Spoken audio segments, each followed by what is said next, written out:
Hey everyone, the Gaminator here. This story of the Railway series we're reading is called Edward's Day Out, and it is also the first story of the Railway series. Once upon a time, there was a little engine called Edward.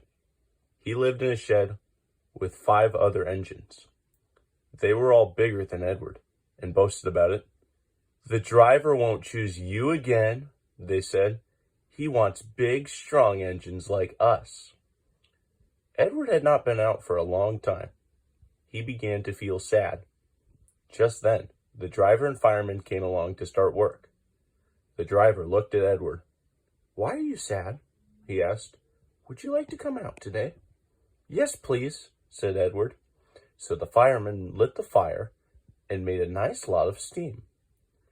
Then the driver pulled the lever, and Edward puffed away. "Peep, peep," he whistled. "Look at me now." The others were very cross at being left behind. Away went Edward to get some coaches.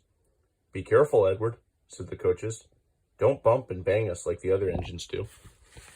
So Edward came up to the coaches very, very gently, and the shunter fastened the coupling. "Thank you, Edward," said the coaches. "That was kind. We are glad you are taking us today." Then they went to the station where the people were waiting. "Peep, peep," whistled Edward. "Get in quickly, please."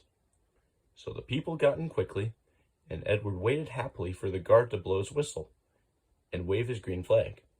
He waited and waited. There was no whistle, no green flag. "Peep, peep, peep, peep.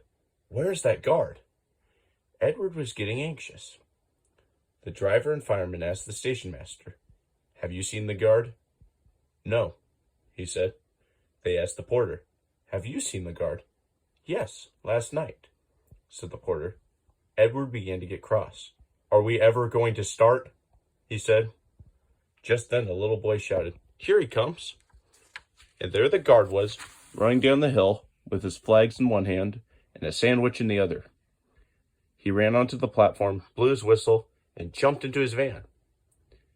Edward puffed off. He did have a happy day. All the children ran to wave as he went past, and he met old friends at all the stations. He worked so hard that the driver promised to take him out again next day. "I'm going out again tomorrow," he told the other engines that night in the shed. "What do you think of that?" Well, he didn't hear what they thought, for he was so tired and happy that he fell asleep at once. Thanks for watching this video, and I'll see you for the next story. Goodbye.